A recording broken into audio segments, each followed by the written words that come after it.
ఇప్పుడు మనము శ్రీమద్ భగవద్గీత 13వ అధ్యాయము క్షేత్రజ్ఞ విభాగ యోగంలోని 16వ శ్లోకం యొక్క భావాన్ని తెలుసుకుంటాము.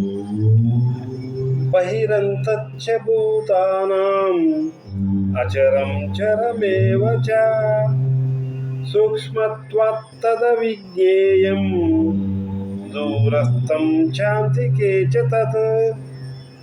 ఈ శ్లోకం యొక్క భావము ఏమనగా, పరబ్రహ్మము ప్రాణులకు బయట మరియు లోపల ఉన్నది.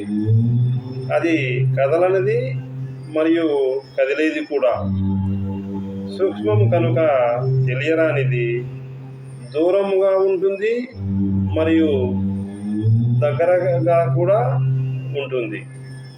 ఈ శ్లోకంలో భగవానుడు జ్ఞేయ వస్తువు అయినటువంటి పరబ్రహ్మమును గురించి వివరముగా తెలియజేస్తున్నాడు.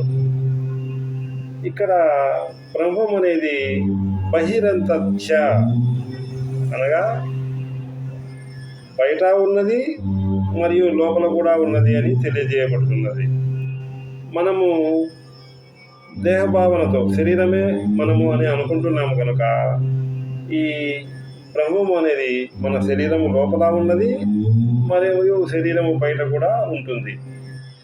అచరం చరం అనగా ఇది కదిలేది మరియు కదలనేది అని చెప్పబడుతున్నది.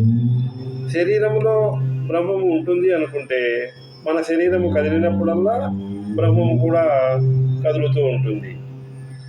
అలా కాకుండా ఈ బ్రహ్మము అనేది శరీరము బయట ఉంటుంది అనుకుంటే అది ఆకాశము వలె లేదా గాలి వలె అంతటా నిండి ఉంటుంది. కావున అది కదిలేదానికి పక్కన వేరే స్థలము లేదా వస్తువు అనేది ఉండనందువలన అది కదలలేదు. అనగా అంతటా అదే నిండి ఉండినప్పుడు పక్కన కదిలేదానికి స్థలము లేనందువలన అది కదలదు, అందువలన కదలదని చెప్పబడినది. ఈ బ్రహ్మము ఆకాశం వలె సూక్ష్మమైనది కనుక తెలుసుకొనలేము. అవిద్య వలన కూడా మనము ఈ బ్రహ్మాన్ని తెలుసుకోనలేము. అవిద్య అనగా అజ్ఞానం అని కూడా చెప్పవచ్చును. మనము అవిద్య లేదా అజ్ఞానంలో ఉంటే మనకు తాడు కనపడకుండా అందులో పాము కనపడుతుంది. అనగా అజ్ఞానులకు తెలియదు కావున ఇది చాలా దూరంగా ఉంటుంది అని అంటారు. జ్ఞానులకు ఇదంతా కనపడేదంతా ఆత్మే లేదా బ్రహ్మమే కావున వారికి ఇది చాలా దగ్గరగా ఉంటుంది. మనము రేడియో, సెల్ ఫోన్స్ మరియు ఇంటర్నెట్ ఇవన్నీ వాడుతున్నాము. వీటి సిగ్నల్స్ పరికరాల లోపల ఉంటాయి మరియు బయట కూడా ఉంటాయి. అయితే మన దగ్గర పరికరాలు ఉన్నప్పుడే ఈ సిగ్నల్స్ ఉంటాయని మనం భావిస్తాము. ఎందుకనగా వాటిని ఉపయోగించి ఫలితములు పొందుతాము కాబట్టి ఆ సిగ్నల్స్ వలన ఉన్నాయని మనం అనుకుంటాము. కానీ మన దగ్గర ఈ రేడియో, ఫోను మరియు ఇంటర్నెట్ పరికరములు లేనప్పుడు కూడా మన చుట్టూ వాతావరణంలో ఈ సిగ్నల్స్ ఉండడం జరుగుతుంది. అయితే అవి మనము గ్రహింపలేము. మనము కదిలే బస్సులో కూర్చొని ఉన్నప్పుడు మనము కదలకుండా కూర్చున్నప్పటికీ బస్సుతో పాటు కదులుతుంటాము. అనగా మనము కదలము కానీ బస్సుతో పాటు కదులుతుంటాము. ఇది అచరం మరియు చరం అనేది చెప్పేదానికి మరి ఒక ఉదాహరణగా చెప్పుకొనవచ్చును. మనము కుండతో నీరు మోసుకొని వెళ్తే కుండలోని నీరు కూడా మనతో పాటు వస్తుందనేది మనకు తెలుసు.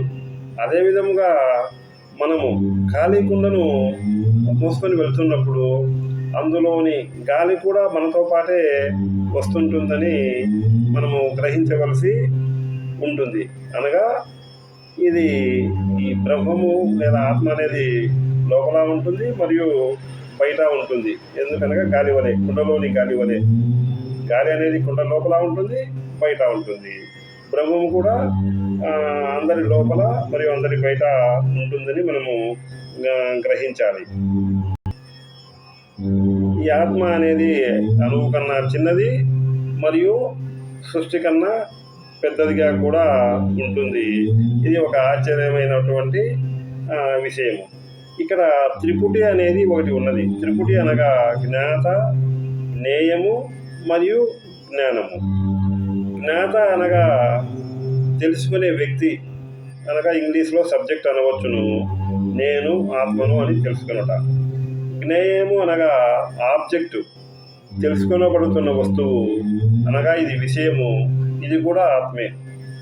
నెక్స్ట్ జ్ఞానము అనగా తెలుసుకుంటున్న అనుభవం, ఆత్మను తెలుసుకుంటున్న అనుభవము లేదా ప్రక్రియ, ఇంగ్లీష్లో ప్రాసెస్ అని చెప్పవచ్చును. ఇది కూడా ఆత్మే. ఈ విధముగా సబ్జెక్టు, ఆబ్జెక్టు మరియు ప్రాసెస్ మూడు కూడా ఆత్మ లేదా జ్ఞానమనే చెప్పవచ్చును. దీనినే మనము త్రిపుటి అని అంటారు. శుభం భూయాత్.